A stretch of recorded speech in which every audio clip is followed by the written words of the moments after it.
Hello everyone, welcome to my YouTube channel Pradeep Legal Desk. I am Advocate Pradeep. BNS lecture series లో previous class లో మనం section 63 లోని rape definition ను పూర్తిగా అర్థం చేసుకున్నాం.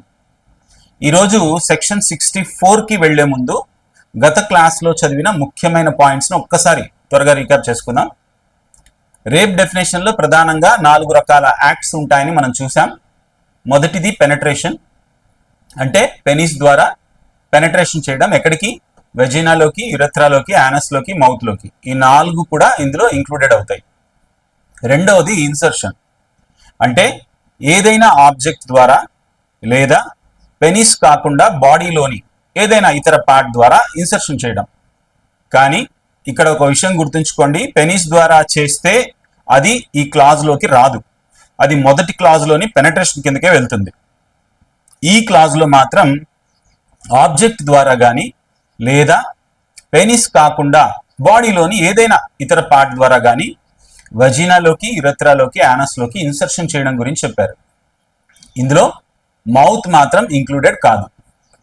మూడోది మ్యానిపులేషన్, అంటే ఆ ఉమెన్ శరీరంలోని ఏదైనా భాగాన్ని బలవంతంగా నియంత్రించడం, మ్యానిపులేట్ చేయడం, లేదా దాని పొజిషన్ను మార్చడం ద్వారా వజీనా, యురెథ్రా లేదా యానస్లోకి పెనట్రేషన్ జరిగేలా చేయడం. ఇందులో కూడా మౌత్ ఇంక్లూడెడ్ కాదు. నాలుగోది అప్లికేషన్ ఆఫ్ మౌత్, అంటే మౌత్ను వెజినాపై, యురెథ్రాపై, యానస్పై అప్లై చేయడం. ఇక్కడ మళ్ళీ చెప్తున్నాను, ఒక విషయం గుర్తుంచుకోండి, మొదటి క్లాజ్లో మౌత్ కూడా ఇంక్లూడెడ్ ఉంటుంది, కానీ మిగతా 3 క్లాజెస్లో మాత్రం మౌత్ ఇంక్లూడెడ్ కాదు. కాబట్టి ఒక ఉమెన్ పై ఒక మ్యాన్ ఈ విధమైన యాక్ట్స్ లో ఏదైనా చేస్తే అది రేప్ అవుతుంది. ఇక్కడ ఇంకో విషయం కూడా నేను ముందే చెప్పాను, ఇది జెండర్ న్యూట్రల్ అఫెన్స్ కాదు. అంటే ఇందులో అక్యూజ్డ్ ఎప్పుడు మ్యాన్ మాత్రమే, విక్టిమ్ మాత్రం ఉమెన్ మాత్రమే. మరో ముఖ్యమైన విషయం, ఈ 4 యాక్ట్స్ ను ఆ ఉమెన్ తో అక్యూజ్డ్ స్వయంగా చేయొచ్చు విత్ హిమ్, అక్యూజ్డ్ స్వయంగా చేయవచ్చు విత్ హిమ్, లేదా ఇంకొక వ్యక్తితో చేయించవచ్చు విత్ ఎనీ అదర్ పర్సన్. ఈ 2 పరిస్థితుల్లో కూడా అది రేప్ గానే పరిగణించబడుతుంది. అయితే ఇలా చేశాడని మాత్రమే వెంటనే రేప్ అయిపోతుందా అంటే అయిపోదు. ఎందుకంటే సెక్షన్ లో తర్వాత 7 సర్కమ్స్టాన్సెస్ ఇవ్వబడ్డాయి. అంటే ఈ 4 కేటగిరీస్ లో ఏదో ఒకటి తప్పనిసరిగా ఉండాలి. అలాగే తరువాత ఇచ్చిన 7 సర్కమ్స్టాన్సెస్ లో కూడా కనీసం ఒకటైనా తప్పనిసరిగా సాటిస్ఫై కావాలి. ఈ 2 కండిషన్స్ కలిసినప్పుడే అది రేప్ అవుతుంది. ఆ 7 సర్కమ్స్టాన్సెస్ లో మొదటిది అగైనెస్ట్ హర్ విల్ అని చూసాం, రెండోది వితౌట్ హర్ కన్సెంట్ అని చూసాం. తర్వాత మనం కన్సెంట్ గురించి వివరంగా చదివాం. సెక్షన్ 28 బిఎన్ఎస్ ప్రకారం ఫియర్ లేదా మిస్కన్సెప్షన్ వల్ల ఇచ్చిన కన్సెంట్ కు ఎప్పుడు లీగల్ వాల్యూ ఉండదో తెలుసుకున్నాం. అలాగే సెక్షన్ 63 ఎక్స్ప్లెనేషన్ 2 లో వ్యాలిడ్ కన్సెంట్ అంటే ఏమిటో కూడా చదివాం. అక్కడ మనకు తెలిసింది ఏంటంటే కన్సెంట్ ఎక్స్ప్రెస్ కూడా కావచ్చు, ఇంప్లైడ్ కూడా కావచ్చు. ఏదైనా వర్బల్ కమ్యూనికేషన్ ద్వారా లేదా నాన్ వర్బల్ కమ్యూనికేషన్ ద్వారా ఆ women I want to participate in this sexual activity అనే విషయాన్ని తెలియజేస్తే దాన్నే కన్సెంట్ అంటారని చూసాం. తర్వాత అగైనెస్ట్ హర్ విల్ మరియు వితౌట్ హర్ కన్సెంట్ మధ్య ఉన్న చిన్న డిఫరెన్స్ కూడా మనం చూసాం. అగైనెస్ట్ హర్ విల్ అంటే అక్కడ రెసిస్టెన్స్, అబ్స్ట్రక్షన్, కంపల్షన్ అనే అంశాలు కనిపిస్తాయి.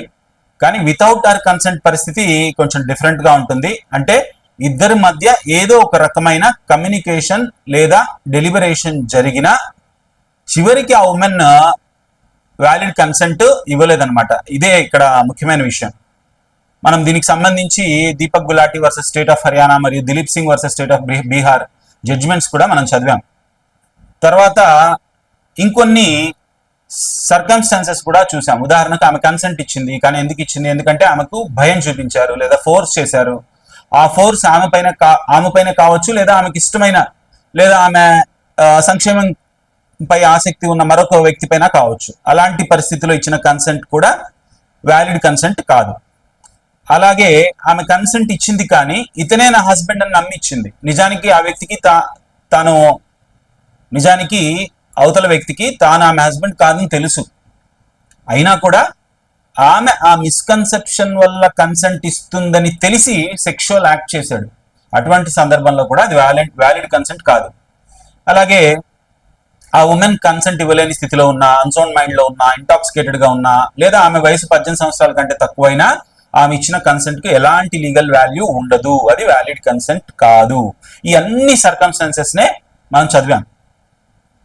తర్వాత రెండు ఎక్స్ప్లెనేషన్స్ చూసాం. ఎక్స్ప్లెనేషన్ 1 లో వెజినా అనే పదంలో లాబియా మజోరా కూడా ఇంక్లూడెడ్ అవుతుందని చెప్పారు. ఎక్స్ప్లెనేషన్ 2 లో కన్సెంట్ అంటే ఏమిటో మళ్ళీ వివరించారు.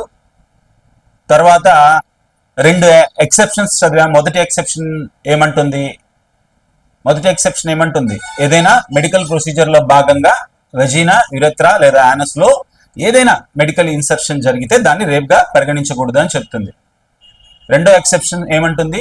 హస్బెండ్ మరియు వైఫ్ మధ్య సెక్షువల్ ఇంటర్ కోర్స్ జరిగితే వైఫ్ వయస్సు 18 సంవత్సరాల కంటే ఎక్కువ ఉంటే అది అగైనెస్ట్ హర్ విల్ అయినా, వితౌట్ హర్ కన్సెంట్ అయినా, కంపల్షన్ వల్ల జరిగిన దాన్ని ప్రస్తుతం ఇండియాలో రేప్ గా పరిగణించరు. ఎందుకంటే మ్యారిటల్ రేప్ ఇప్పటికీ ఇండియాలో అఫెన్స్ కాదు. తర్వాత మనం ఇంకో ముఖ్యమైన విషయం చదివాం. ఇంతకుముందు మ్యారీడ్ వైఫ్ విషయంలో ఈ ఏజ్ లిమిట్ 15 సంవత్సరాలు ఉండేది. కానీ independent thought versus union of India 2017 అనే ల్యాండ్ మార్క్ జడ్జిమెంట్ లో ఆనరబుల్ సుప్రీంకోర్టు ఈ ఏజ్ ను 15 నుండి 18 సంవత్సరాలకు పెంచింది. ఎందుకంటే కేవలం ఒక ఉమెన్ మ్యారీడ్ అని, మరొక ఉమెన్ అన్మ్యారీడ్ అని ఏజ్ ఆధారంగా ఇలాంటి క్లాసిఫికేషన్ చేయడానికి ఆర్టికల్ 14 ప్రకారం అవసరమైన ఇంటెలిజిబుల్ డిఫరెన్షియా మరియు రేషనల్ నెక్సెస్ లేవని కోర్టు భావించింది. అందువల్ల ఎక్సెప్షన్ 2ను 18 సంవత్సరాల లోపు ఉన్న మ్యారీడ్ వైఫ్ విషయంలో రెడ్ డౌన్ చేసి 18 ఇయర్స్ లోపు వైఫ్ తో జరిగిన సెక్షువల్ ఇంటర్ కోర్స్ కూడా రేప్ గానే పరిగణించాలని ఆనరబుల్ సుప్రీంకోర్టు స్పష్టం చేసింది. అంతేకాకుండా ఈ ఎక్సెప్షన్ అనేది పోక్సో యాక్ట్ మరియు prohibition of child marriage act వంటి ఇతర చట్టాల ఉద్దేశానికి కూడా విరుద్ధంగా ఉందని కోర్టు గమనించింది. అందుకే 15 సంవత్సరాల స్థానంలో 18 సంవత్సరాలు వర్తించేలా ఇంటర్ప్రిటేషన్ ఇచ్చింది. ఈ విషయాలన్నింటినీ మనం గత క్లాస్లో చదివాం. చివరగా మనం ఇంకో ముఖ్యమైన విషయం కూడా చదివాం. ఒక ఉమెన్ ఇప్పటికే అన్చాస్టే అయినా లేదా ఉమెన్ ఆఫ్ ఈజీ వర్చ్యూ అయినా వాటిని డిఫెన్స్ గా తీసుకోలేరని చదివాం. అంటే గతంలో ఆమె నాకు కన్సెంట్ ఇచ్చింది, లేదా మా ఇద్దరి మధ్య ఇలాంటి రిలేషన్షిప్ ముందే ఉంది అని చెప్పి కూడా డిఫెన్స్ తీసుకోలేరు. ఈ విషయాలు ఏవి కూడా అక్యూజ్డ్ కు అనుకూలంగా ఎవిడెన్స్ గా ఉపయోగపడవు. దీని అర్థం ఏంటంటే ప్రతిసారి సెక్షువల్ యాక్ట్ జరిగేటప్పుడు కొత్త కన్సెంట్ తప్పనిసరిగా ఉండాలి. గతంలో ఉన్న రిలేషన్షిప్ అయినా, పాస్ట్ ఎక్స్పీరియన్స్ అయినా వాటికి ఎలాంటి లీగల్ వాల్యూ ఉండదు. ఆ తర్వాత మనం దీనికి సంబంధించి సెక్షన్ 120 బిఎస్ఏ కూడా చూసాం. భారతీయ సాక్ష్య అధినియం ప్రొవిజన్ కూడా చూసాం. అందులో ఏముంది? అందులో ప్రిజంప్షన్ ఎవరి ఫేవర్ లో ఉంటుంది అనేది ఉందన్నమాట. రేప్ విక్టిమ్ అయిన ఉమెన్ ఫేవర్ లో ప్రిజంప్షన్ ఉంటుంది. అందులో షెల్ అనే వర్డ్ ఉపయోగించారు. కాబట్టి కోర్టుకు అది మ్యాండేటరీ ప్రిజంప్షన్. అంటే కోర్టు ఏం ప్రిజంప్ చేయాలి? ఒక లేడీ కోర్టుకు వచ్చి నాపై రేప్ జరిగింది, నేను కన్సెంట్ ఇవ్వలేదు అని చెబితే కోర్టు ఆమె కన్సెంట్ ఇవ్వలేదనే ప్రిజంప్ చేయాలి. అప్పుడు బర్డెన్ ఆఫ్ ప్రూఫ్ అక్యూజ్డ్ మీదకి షిఫ్ట్ అవుతుంది. అప్పుడు అక్యూజ్డ్ ఏం ప్రూవ్ చేయాలి? జరిగిన సెక్షువల్ యాక్ట్ అనేది ఆ ఉమెన్ కన్సెంట్ తోనే జరిగింది అని ప్రూవ్ చేయాలి. ఇదంతా మనం గత క్లాస్లో పూర్తి చేశాం. ఓకేనా? ఈరోజు మనం ముందుగా ఒక ముఖ్యమైన విషయం అర్థం చేసుకుందాం. ప్రాసిక్యూట్రిక్స్ మరియు అకాంప్లిస్ ఇద్దరు ఒకటేనా? ప్రాసిక్యూట్రిక్స్ మరియు అకాంప్లైస్ ఇద్దరు ఒకటేనా, లేదా ఇద్దరి మధ్య ఏమైనా తేడా ఉందా? ముందుగా ప్రాసిక్యూట్రిక్స్ అంటే ఎవరు? రేప్ కేసులో ప్రాసిక్యూషన్ ప్రారంభించిన ఉమెన్ అంటే విక్టిమ్, ఆమెనే ప్రాసిక్యూట్రిక్స్ అంటారు. ఇప్పుడు అకాంప్లిస్ అంటే పార్టిసిపెంట్ ఇన్ ద క్రైమ్. అంటే ఏదైనా ఒక అఫెన్స్ జరిగితే అది ఇద్దరు కలిసి చేసి ఉండొచ్చు, నలుగురు కలిసి చేసి ఉండొచ్చు. ఇక్కడ మనం రేప్ గురించే కాదు, సాధారణంగా ఏదైనా క్రిమినల్ అఫెన్స్ గురించి మాట్లాడుతున్నాం. ఆ క్రైమ్ లో ప్రత్యక్షంగా పాల్గొన్న వారు లేదా ఆ క్రైమ్ జరగడానికి సహకరించిన వారు, మొత్తంగా ఆ అఫెన్స్ లో భాగస్వాములైన వారిని అకాంప్లైస్ అంటారు. సాధారణంగా ఒక కేసులో ట్రయల్ జరిగినప్పుడు ఎవిడెన్స్ రికార్డ్ చేసే స్టేజ్ వచ్చినప్పుడు అకాంప్లైస్ ఇచ్చే టెస్టిమోనీని కోర్టు అంత తేలిగ్గా నమ్మదు. ఎందుకంటే వీరు చెప్పిన విషయాలకు కొరాబరేషన్ అవసరం ఉంటుంది. అంటే అతను చెప్పిన వర్షన్ అతను చెప్పిన వర్షన్ను మిగతా సర్కమ్స్టాన్సెస్ లేదా ఇతర ఎవిడెన్స్ కూడా సపోర్ట్ చేయాలి. మిగతా ఎవిడెన్స్ కూడా అదే విషయాన్ని సూచిస్తే కోర్టు అతని టెస్టిమోనీని నమ్మే అవకాశం ఉంటుంది. అంటే అకాంప్లిష్ పూర్తిగా అన్వర్తి విట్నెస్ అని కాదు, అలాగే ఎవిడెన్స్ ఇవ్వడానికి అతను ఇన్కాంపిటెంట్ విట్నెస్ అని కూడా కాదు. అతను ఒక కాంపిటెంట్ విట్నెసే. కానీ కేవలం అకాంప్లిష్ టెస్టిమోనీ ఆధారంగా మాత్రమే కోర్టు సాధారణంగా కన్విక్షన్ ఇవ్వడానికి ఇష్టపడదన్నమాట. ఎందుకంటే మొదటిగా అతను స్వయంగా ఆ క్రైమ్ లో పార్టిసిపెంట్ కాబట్టి అతన్ని పూర్తిగా ఇండిపెండెంట్ విట్నెస్ గా చూడలేం. రెండోది చూస్తే తన శిక్ష నుండి తప్పించుకోవడానికి జరిగిన క్రైమ్ మొత్తాన్ని ఇంకొక అకాంప్లిష్ మీదకు నెట్టే ప్రయత్నం చేసే అవకాశం కూడా ఉంటుంది. అంటే తనతో పాటు క్రైమ్ లో పాల్గొన్న మరొక వ్యక్తిని ఇరికించే ప్రయత్నం కూడా చేయొచ్చు అనమాట. అందుకే రూల్ ఆఫ్ ప్రుడెన్స్ ప్రకారము అకాంప్లిష్ టెస్టిమోనీకి మిగతా సర్కమ్స్టాన్షియల్ ఎవిడెన్స్ లేదా ఇతర ఇండిపెండెంట్ ఎవిడెన్స్ ద్వారా కొరాబరేషన్ లభించిన తర్వాతే కోర్టు సాధారణంగా దాన్ని యాక్సెప్ట్ చేస్తుంది. ఓకేనా? కానీ ప్రాసిక్యూట్రిక్స్ అకాంప్లిష్ ఇద్దరిని ఒకేలా చూడలేం. ఎందుకు? ప్రాసిక్యూట్రిక్స్ అంటే ఎవరు? Rape victim. ఇక్కడ ఇప్పుడు ఆమెను కూడా పార్టిసిపెంట్ ఇన్ ద క్రైమ్ అని చెప్పగలమా అంటే ఖచ్చితంగా చెప్పలేము. రేప్ అనే అఫెన్స్ జరగాలంటే నిజమే ఆమె బాడీ కూడా ఇన్వాల్వ్ అవుతుంది, అది నిజమే. కానీ అంత మాత్రాన ఆమె క్రైమ్ లో భాగస్వామి అయితే అయిపోదు. ఆమె విక్టిమ్ మాత్రమే. ఇక్కడ ఒక ఎగ్జాంపుల్ తీసుకుంటే ఎవరైనా ఒక వ్యక్తికి గ్రీవియస్ హర్ట్ చేశారని అనుకోండి. ఇప్పుడు ఇంజురీ ఆ వ్యక్తి బాడీకే అయ్యింది కదా, అంత మాత్రాన ఆ వ్యక్తినే క్రైమ్ లో పార్టిసిపెంట్ అని అంటామా అంటే ఇక్కడ లేదు. ఎందుకంటే అతను విక్టిమ్ కదా, పార్టిసిపెంట్ కాదు. అలాగే ఇక్కడ కూడా ప్రాసిక్యూట్రిక్స్ ను అకాంప్లిష్ తో మనం సమానంగా చూడలేం, ఆమె విక్టిమ్ మాత్రమే. ఇంకో ముఖ్యమైన విషయము, ప్రాసిక్యూట్రిక్స్ టెస్టిమోనీ విషయానికి వస్తే అకాంప్లిష్ కేసులో ఉన్నట్టు ఇక్కడ రూల్ ఉండదు. ఇక్కడ అకాంప్లిష్ చెప్పిన వర్షన్ ను మిగతా ఎవిడెన్స్ కూడా కొరాబరేట్ చేయాలి. కానీ ప్రాసిక్యూట్రిక్స్ విషయంలో అలా కాదు. కోర్టుకు ఆమె టెస్టిమోనీ పూర్తిగా రిలయబుల్ గా అనిపిస్తే, ఆమె చెప్పిన విషయాల్లో ఎలాంటి మెటీరియల్ కాంట్రడిక్షన్స్ లేకపోతే, ఆమె ఎవిడెన్స్ సహజంగా నమ్మదగిన విధంగా ఉంటే కేవలం ప్రాసిక్యూట్రిక్స్ సోల్ టెస్టిమోనీ ఆధారంగానే కోర్టు అక్యూజ్ ని కన్విక్ట్ చేయొచ్చు. ఎందుకంటే రేప్ లాంటి అఫెన్సెస్ సాధారణంగా పబ్లిక్ లో జరిగేవి కాదు. చాలా సార్లు ఇవి నలుగురు మధ్య కాదు, సీక్రసీలో జరుగుతాయి, ఏకాంతంగా జరుగుతాయి. అలాంటి చోట ఐ విట్నెసెస్ ఉండకపోవచ్చు, చాలా సార్లు ఇండిపెండెంట్ ఎవిడెన్స్ కూడా దొరకకపోవచ్చు. అందుకే ప్రతి రేప్ కేసులో ఇంకో విట్నెస్ తీసుకురా, ఇంకో ఎవిడెన్స్ చూపించు అని కోర్టు చెప్పడం సాధ్యం కాదు. ఇలాంటి పరిస్థితుల్లో కోర్టు ప్రధానంగా ప్రాసిక్యూట్రిక్స్ చెప్పిన వర్షన్నే పరిశీలిస్తుంది. ఆమె చెప్పిన వర్షన్ సహజంగా ఉంటే, నమ్మదగినదిగా ఉంటే, మెటీరియల్ కాంట్రాడిక్షన్స్ లేకపోతే కోర్టు ఆమె సోల్ టెస్టిమోనీ ఆధారంగానే కూడా కన్విక్షన్ అనేది ఇవ్వచ్చు. ఈ ప్రశ్న చాలాసార్లు హానరబుల్ సుప్రీంకోర్టు ముందుకు వచ్చింది. ప్రాసిక్యూట్రిక్స్ ను కూడా అకాంప్లిష్ లాగానే చూడాలా అనేది, అంటే అకాంప్లిష్ టెస్టిమోనీకి వర్తించే రూల్నే ప్రాసిక్యూట్రిక్స్ టెస్టిమోనీకి కూడా అప్లై చేయాలా? ఈ ప్రశ్నపై హానరబుల్ సుప్రీంకోర్టు చాలా స్పష్టంగా ఒక విషయం చెప్పింది. ఇద్దరు ఒకే స్థాయిలో ఉండలేరు, సేమ్ ఫూటింగ్ లో ఉండలేరు. ఎందుకంటే అకాంప్లిష్ అనేది క్రైమ్ లో భాగస్వామి, ప్రాసిక్యూట్రిక్స్ మాత్రం క్రైమ్ కు విక్టిమ్. ఇద్దరి పొజిషన్ పూర్తిగా వేరు. అందువల్ల ఈ అకాంప్లిష్ టెస్టిమోనీకి వర్తించే ప్రిన్సిపల్ ను ప్రాసిక్యూట్రిక్స్ టెస్టిమోనీకి అప్లై చేయలేం. అందుకే అకాంప్లిష్ విషయంలో కొరాబరేషన్ అవసరమైనప్పటికీ ప్రాసిక్యూట్రిక్స్ విషయంలో మాత్రం ఆమె టెస్టిమోనీ నమ్మదగినదిగా ఉంటే కేవలం ఆమె సోల్ టెస్టిమోనీ ఆధారంగానే కూడా కన్విక్షన్ ఇవ్వవచ్చని హానరబుల్ సుప్రీంకోర్టు స్పష్టం చేసింది. ఓకేనా? సరే, ఇంతవరకు మనం సెక్షన్ 63లో రేప్ అంటే ఏంటి, రేప్ డెఫినేషన్ ఏమిటి, దానికి సంబంధించిన వివిధ ఆస్పెక్ట్స్ ఏమిటి అన్నది పూర్తిగా మనం అర్థం చేసుకున్నాం. ఇప్పుడు మనం నెక్స్ట్ సెక్షన్లోకి వెళ్దాం. అది సెక్షన్ 64.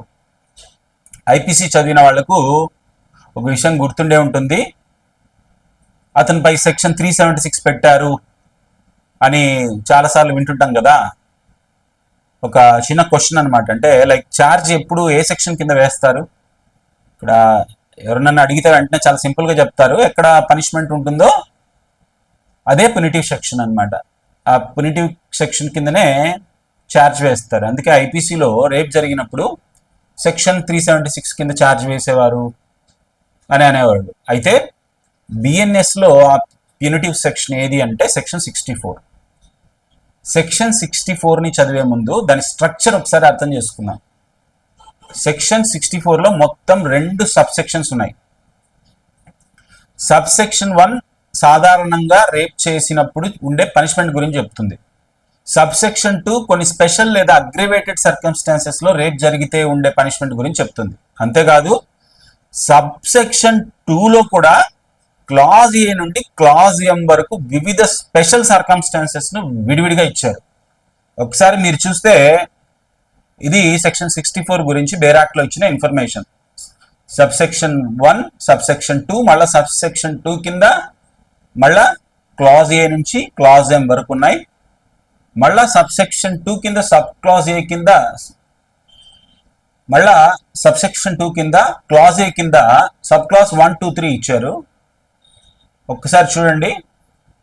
తర్వాత నెక్స్ట్ స్లైడ్ లో పనిష్మెంట్ గురించి, తర్వాత ఇక్కడ మళ్ళా ఎక్స్ప్లెనేషన్ ఇచ్చారు for the purpose of this section అని చెప్పి.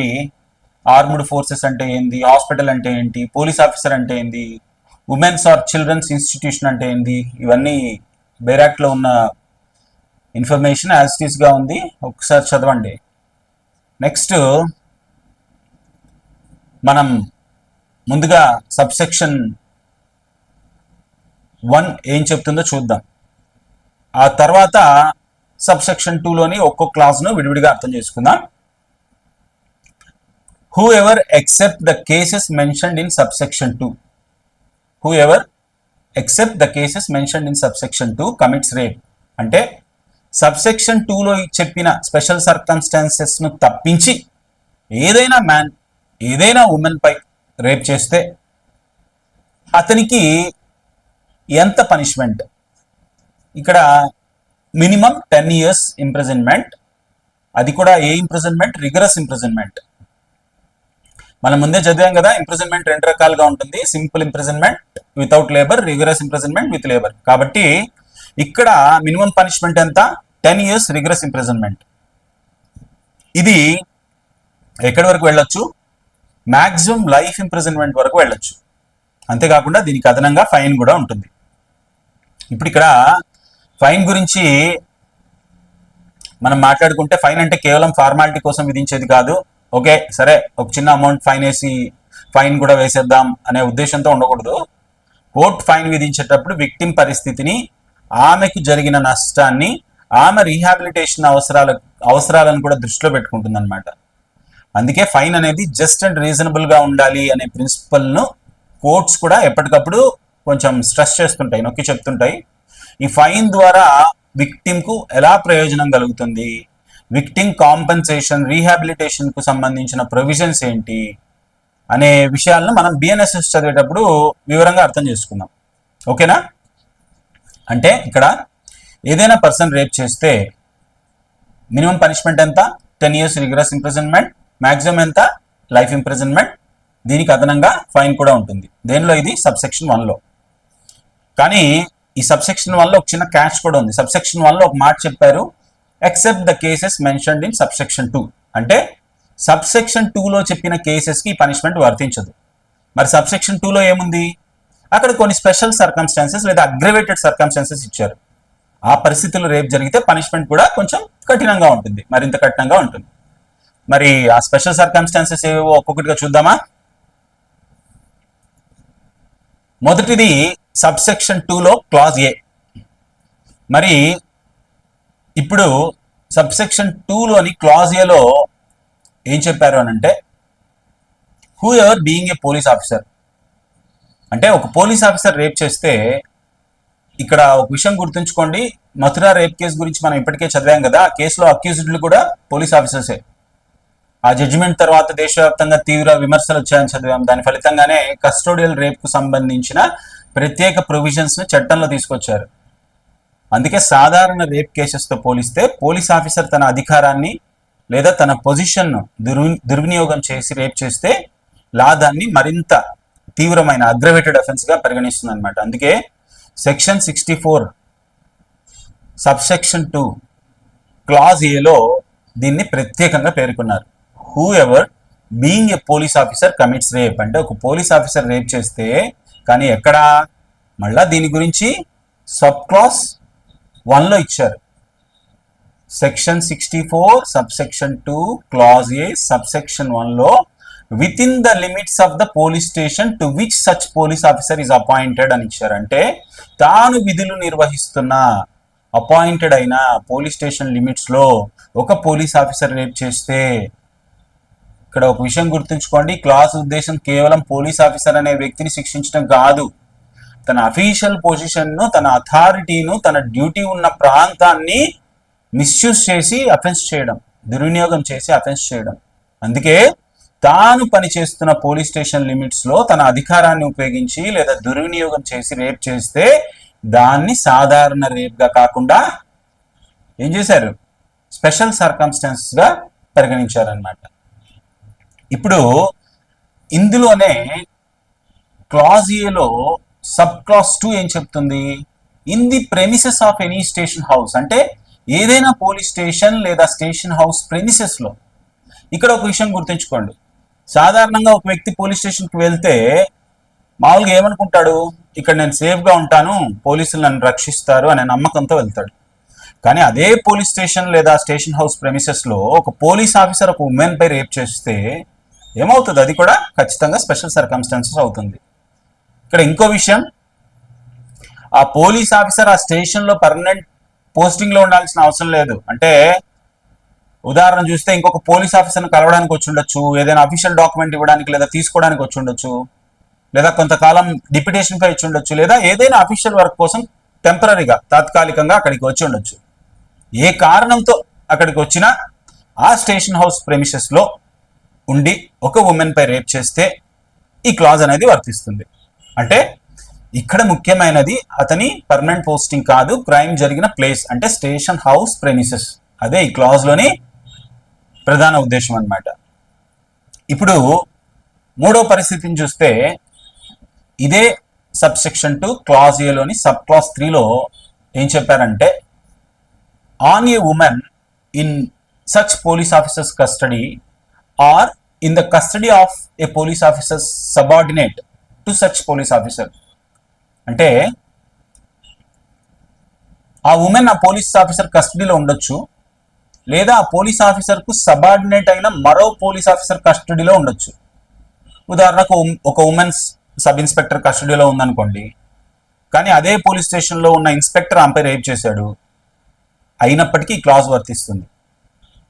ఇక్కడ మనం గుర్తుంచుకోవాల్సిన విషయం అంటే, కస్టడీ అంటే కేవలం పోలీస్ స్టేషన్లో లాకప్లో ఉండడం మాత్రమే కాదు, లాఫుల్ కస్టడీలో ఎక్కడ ఉన్నా ఈ ప్రొవిజన్ అనేది వర్తిస్తుంది. అంటే ఉదాహరణకు ఇన్వెస్టిగేషన్ కోసం ఆమెను ఒక చోటు నుండి మరో చోటుకు తీసుకెళ్తుండొచ్చు, కోర్టుకు తీసుకెళ్తుండొచ్చు, మెడికల్ ఎగ్జామినేషన్ కోసం హాస్పిటల్కి తీసుకెళ్తుండొచ్చు, లేదా ఏ ఇతర అఫీషియల్ పర్పస్ కోసం తీసుకెళ్తున్నా ఆ సమయంలో కూడా ఆమె పోలీస్ కస్టడీలోనే ఉన్నట్టే. అలాంటి సమయంలో ఆ పోలీస్ ఆఫీసర్ కానీ లేదా అతని సబార్డినేట్ కస్టడీలో ఉన్న ఉమెన్ పై రేప్ జరిగితే అది కూడా సెక్షన్ 64 సబ్సెక్షన్ 2 క్లాస్ ఏలోని స్పెషల్ సర్కమ్స్టెన్స్ అవుతుంది. అంటే మనకి క్లాస్ ఏలో మొత్తం 3 పరిస్థితులను ఇచ్చారు సబ్ క్లాసెస్ లాగా. మొదటిది తాను విధులు నిర్వహిస్తున్న పోలీస్ స్టేషన్ లిమిట్స్ లో రేప్ చేయడం, రెండవది ఏదైనా స్టేషన్ హౌస్ ప్రెమిసెస్ లో రేప్ చేయడం, మూడవది తన కస్టడీలో లేదా తన సబార్డినేట్ కస్టడీలో ఉన్న ఉమెన్ పై రేప్ చేయడం. ఈ 3 పరిస్థితుల్లో ఏదైనా ఒకటి జరిగినా అది సెక్షన్ 64 సబ్సెక్షన్ 2 క్లాస్ ఏ కింద స్పెషల్ సర్కమ్స్టెన్స్ గా పరిగణించబడుతుంది అన్నమాట. ఓకేనా? ఇప్పుడు సబ్సెక్షన్ 2 క్లాస్ బి వద్దకు వద్దాం. క్లాస్ బి ఏం చెప్తుంది అంటే, being a public servant commits rape on a woman in such public servant's custody or in the custody of a public servant subordinate to such public servant. ఈ class below ఏం చెప్పారంటే, being a public servant, ముందుగా ఒక విషయం గుర్తుంచుకోండి. Public servant definition మనకు ఎక్కడిచ్చారు చూసాం మనం డీటెయిల్గా డెఫినేషన్స్ చదివేటప్పుడు. సెక్షన్ 2 సబ్సెక్షన్ 28లో ఉంది. అందులో క్లాజ్ ఏ నుంచి క్లాజ్ కే వరకు ఎవరెవరు పబ్లిక్ సర్వెంట్స్ అవుతారో వివరించారు. ఇప్పుడు ఈ క్లాజ్ ఏం చెప్తుంది? సెక్షన్ 2 సబ్సెక్షన్ 28 ప్రకారం పబ్లిక్ సర్వెంట్గా వచ్చే ఏ వ్యక్తి అయినా తన కస్టడీలో ఉన్న ఒక ఉమెన్ పై రేప్ చేసినా, లేదా తనకు సబార్డినేట్ అయిన మరో పబ్లిక్ సర్వెంట్ కస్టడీలో ఉన్న ఉమెన్ పై రేప్ చేసినా, అది కూడా section 64 subsection 2 sub clause B కింద ఎక్స్క్యూజ్ మీ స్పెషల్ సర్కమ్స్టెన్స్ అవుతుంది. ఇక్కడ ఒక విషయం గుర్తుంచుకోండి, పబ్లిక్ సర్వెంట్ అంటే పోలీస్ ఆఫీసర్ మాత్రమే కాదు. సెక్షన్ 2 సబ్సెక్షన్ 28లో చెప్పిన క్లాజ్ ఏ నుండి క్లాజ్ కే వరకు వచ్చే అన్ని కేటగిరీస్ ఇందులోకి వస్తాయి.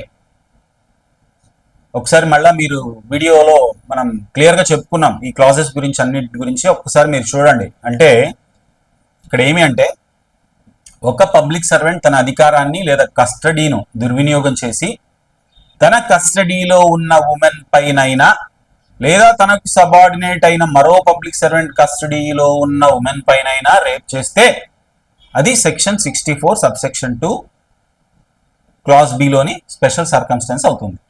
ఓకేనా? నెక్స్ట్ క్లాస్లోకి వెళ్దాం. Clause C, being a member of the armed forces deployed in an area by central government or state government. అంటే సెంట్రల్ గవర్నమెంట్ లేదా స్టేట్ గవర్నమెంట్ ఒక నిర్దిష్ట ప్రాంతంలో డ్యూటీ కోసం డిప్లాయ్ చేసిన ఆర్మ్డ్ ఫోర్సెస్ మెంబర్. ఇప్పుడు ఒక క్వశ్చన్ వస్తుంది, ఆర్మ్డ్ ఫోర్సెస్ అంటే ఏంటి? దానికి సంబంధించిన డెఫినేషన్ కూడా ఇదే సెక్షన్లో ఎక్స్ప్లెనేషన్ ఏలో ఇచ్చారు. ఎక్స్ప్లెనేషన్ ఏం చెప్తుంది?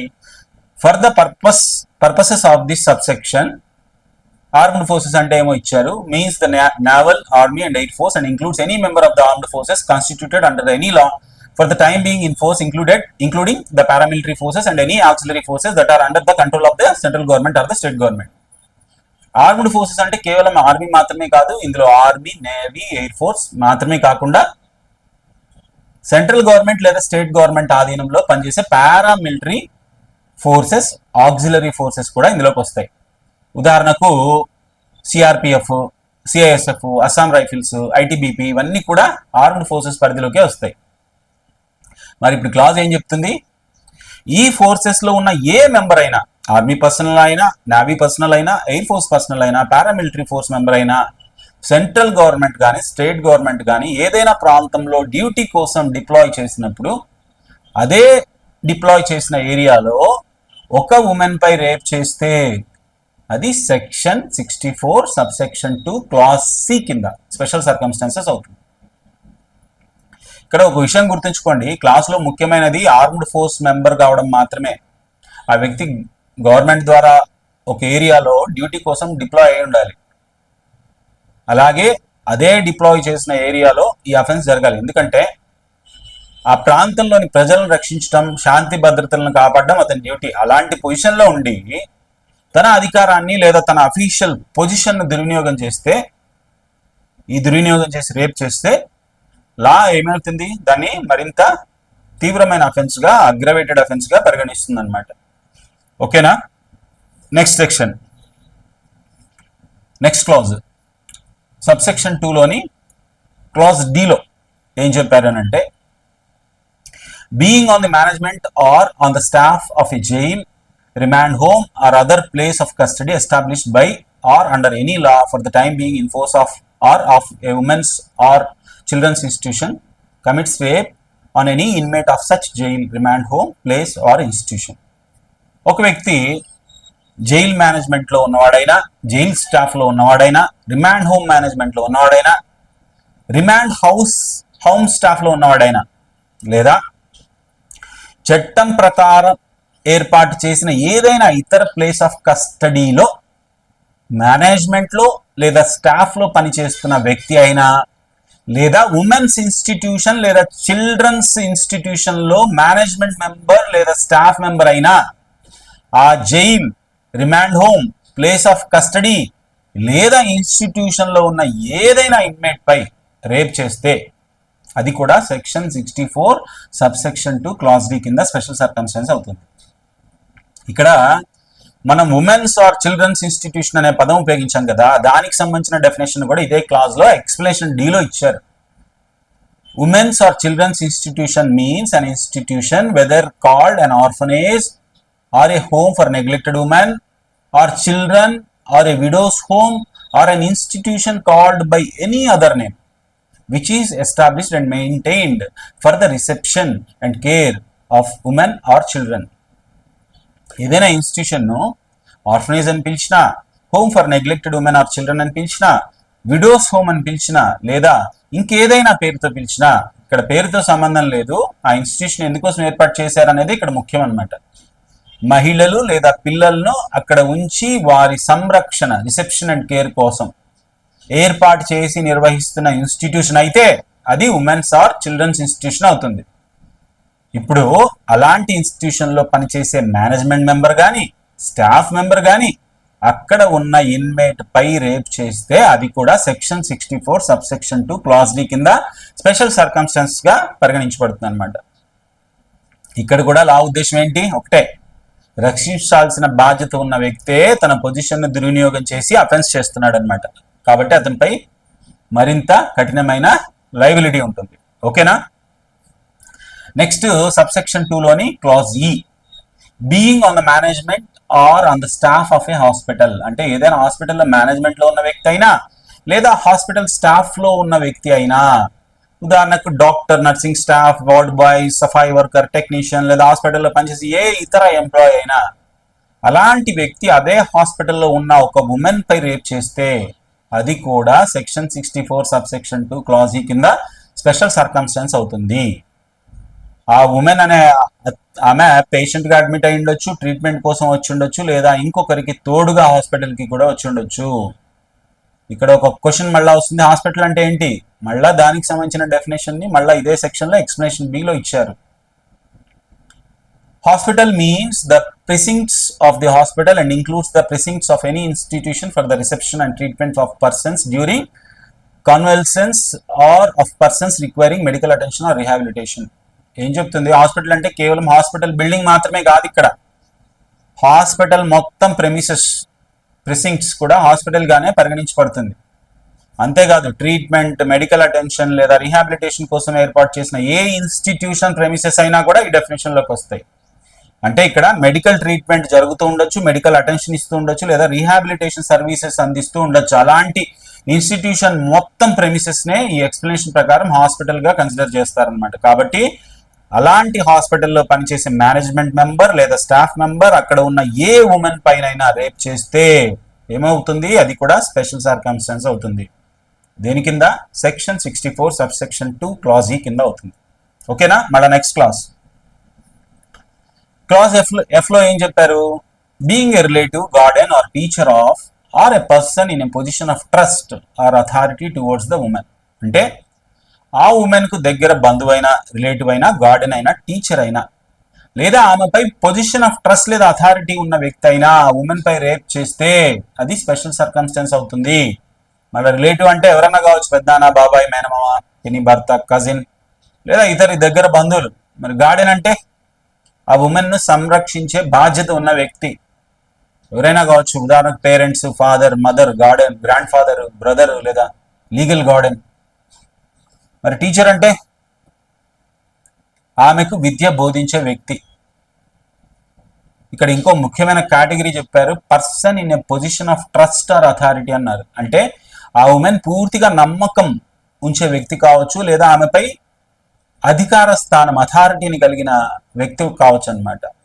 ఇక్కడ ఫిడ్యూషియరీ రిలేషన్షిప్ అనే కాన్సెప్ట్ ని కూడా గుర్తుంచుకోవాలి. ఫిడ్యూషియరీ రిలేషన్షిప్ అంటే ట్రస్ట్ అండ్ కాన్ఫిడెన్స్ ఆధారంగా ఉండే రిలేషన్షిప్. అంటే ఒక వ్యక్తిని ఎటువంటి సందేహం లేకుండా పూర్తిగా నమ్మే సంబంధం. అలాంటి వ్యక్తి ఆ నమ్మకాన్ని, తన పొజిషన్ ను దుర్వినియోగం చేసి రేప్ చేస్తే లా దాన్ని మరింత తీవ్రమైన అఫెన్స్ గా పరిగణిస్తుంది అనమాట. ఇక్కడ మనం ఇలాంటి చదివేటప్పుడు ఒక లీగల్ టర్మ్ కూడా వినిపిస్తూ ఉంటుంది, ఇన్సెస్ట్ అఫెన్స్ అనేది. ఈ పదాన్ని ప్రధానంగా మనం వెస్ట్రన్ కంట్రీస్ అంటే ముఖ్యంగా బ్రిటిష్ లీగల్ సిస్టమ్ లో ఎక్కువగా ఉపయోగిస్తారు.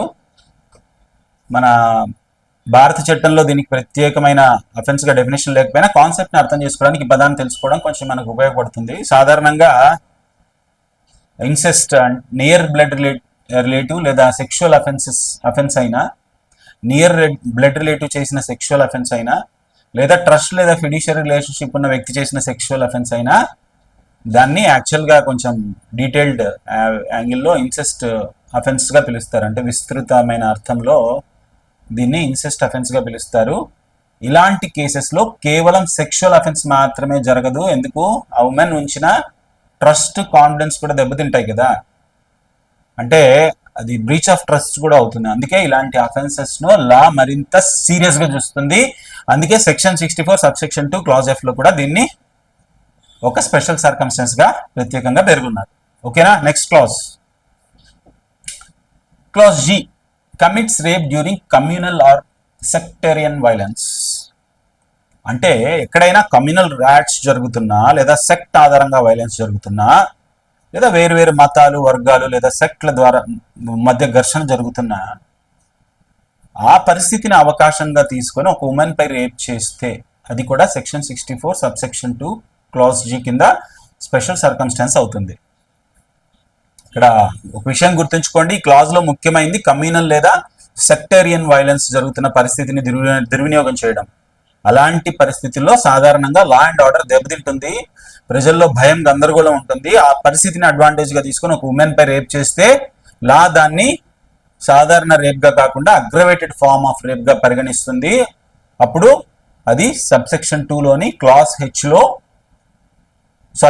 క్లాస్ జి కింద పనిషబుల్ అవుతుంది. ఓకేనా? నెక్స్ట్ సబ్సెక్షన్ 2 లోని క్లాస్ హెచ్ చూస్తే commits rape on a women knowing her to be pregnant. అంటే ఆ ఉమెన్ ప్రెగ్నెంట్ ఉమెన్ అని తెలిసే ఆమెపై రేప్ చేస్తే అది సెక్షన్ 64 సబ్సెక్షన్ 2 క్లాస్ హెచ్ కింద స్పెషల్ సర్కమ్స్టెన్స్ అవుతుంది. ఇక్కడ ఒక విషయం గుర్తుంచుకోండి, ఈ క్లాజ్ లో ముఖ్యమైన పదం knowing her to be pregnant. అంటే ఆ ఉమెన్ ప్రెగ్నెంట్ అని అక్యూజ్డ్ కి తెలిసి ఉండాలి. అలాంటి నాలెడ్జ్ ఉన్నప్పటికీ ఆమెపై రేప్ చేస్తే అది అప్పుడు ఈ క్లాజ్ వర్తిస్తుంది.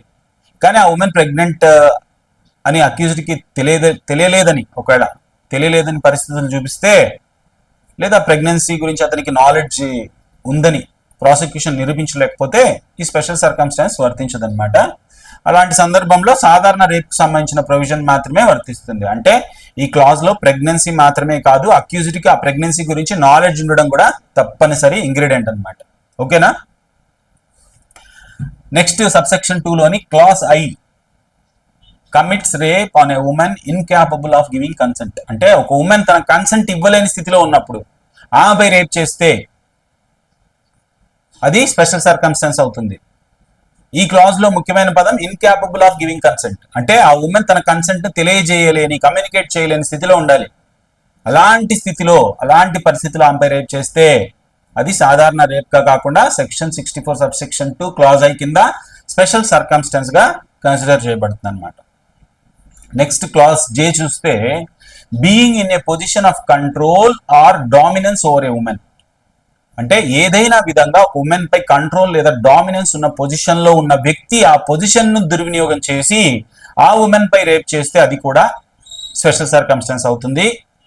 ఇక్కడ ఈ క్లాజ్ లో ముఖ్యమైనది ఆ వ్యక్తి హోదా కాదు, డిజిగ్నేషన్ కాదు, ఆ ఉమెన్ పై అతనికి ఉన్న కంట్రోల్ లేదా డామినెన్స్.